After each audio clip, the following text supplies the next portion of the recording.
Munich. Deep into President Trump's convention-busting presidency, Europeans who once found his approach to the world unbearable are grappling with the possibility that a more inward-looking America is here to stay.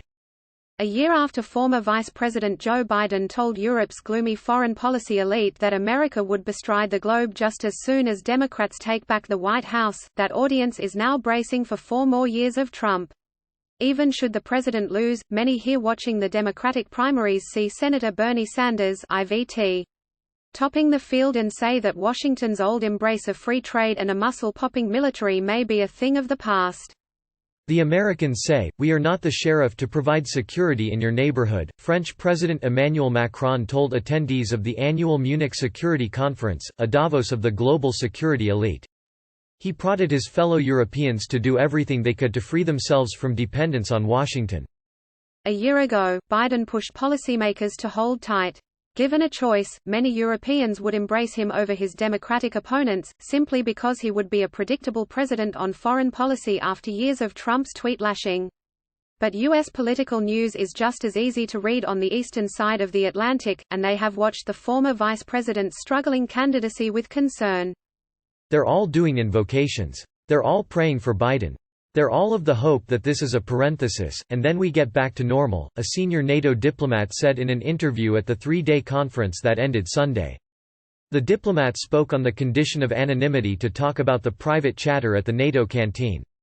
Compared with Biden's bold promises, chastened post-impeachment Democrats were much more modest this time around about what was in store for the U.S. relationship with Europe. "We've had a tough 20 years in foreign policy in the United States," said Representative Alyssa Stotkin D. Mich, a moderate Democrat from a district that Trump carried in 2016, who added that few of her constituents knew the function of the NATO military alliance. What little they understood, she said, came from absorbing Trump's complaints that Europeans aren't spending enough on their own defense. "It is not our public's job to figure out why your work is important," Slotkin, a former CIA and Pentagon analyst, told policymakers. "It is your job to make your work important to the average person."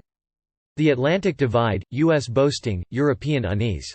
Many European leaders were fretting about America's role in the world even before Trump took office, with many wringing their hands about President Barack Obama's pivot to Asia and his seeming disinterest, at least until 2014, when Russia annexed Ukraine's Crimean Peninsula, in investing in friendly relations with Europe. But the unhappiness went into overdrive when Trump won the 2016 election. The president has taken a baseball bat to one European priority after another, pulling out of the Paris Climate Accords, zapping U.S. involvement in the Iran nuclear deal and slapping tariffs on European trade. Still, more than 3 years into the Trump era, what once shocked no longer does. Diplomats know to check Trump's Twitter feed for the latest on policy.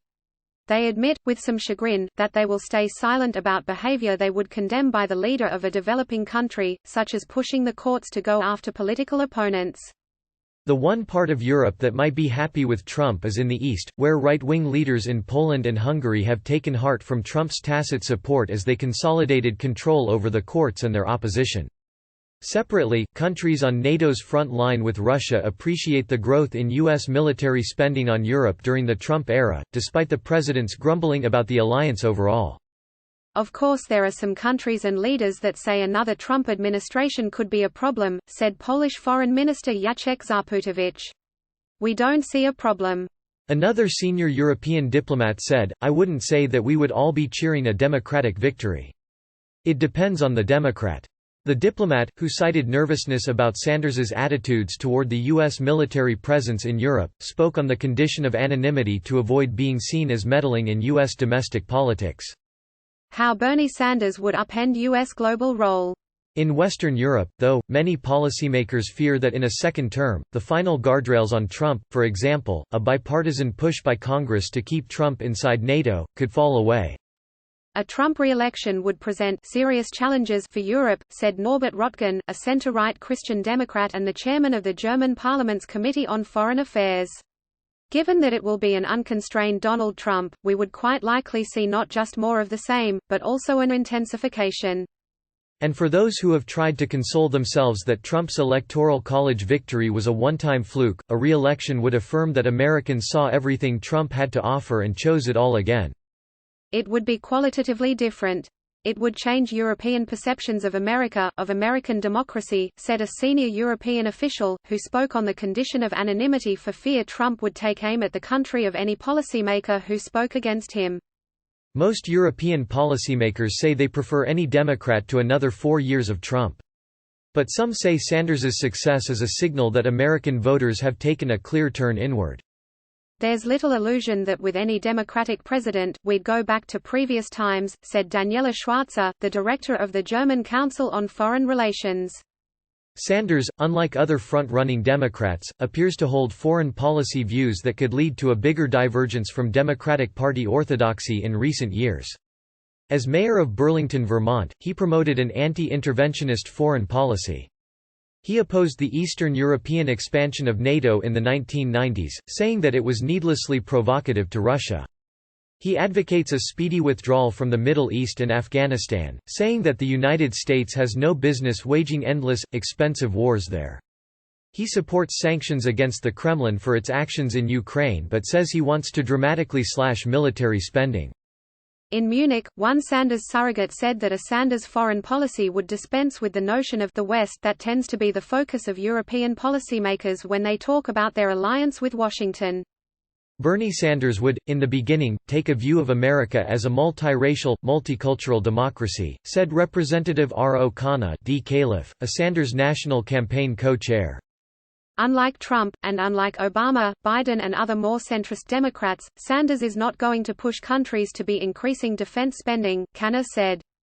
Khanna said that the United States could cut back on military activity in the Middle East and Afghanistan to lessen burdens on NATO.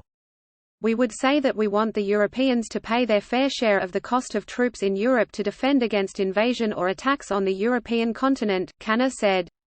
"But the entire military spending of the world potentially could be reduced by de-escalating in Afghanistan and in the Middle East and Africa in responsible ways."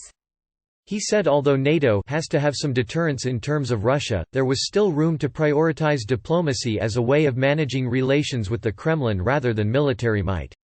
"There's no room for negotiation in backing off the view that the annexation of Crimea is immoral and wrong and a blatant violation of international law," he said. "But there is room in shaping the posture towards Russia."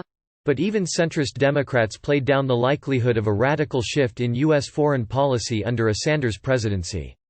"I don't think that from a Democratic perspective, there is this whole recalibration of what our foreign policy is," said Senator Robert Menendez DNJ, the top Democrat on the Senate Foreign Relations Committee.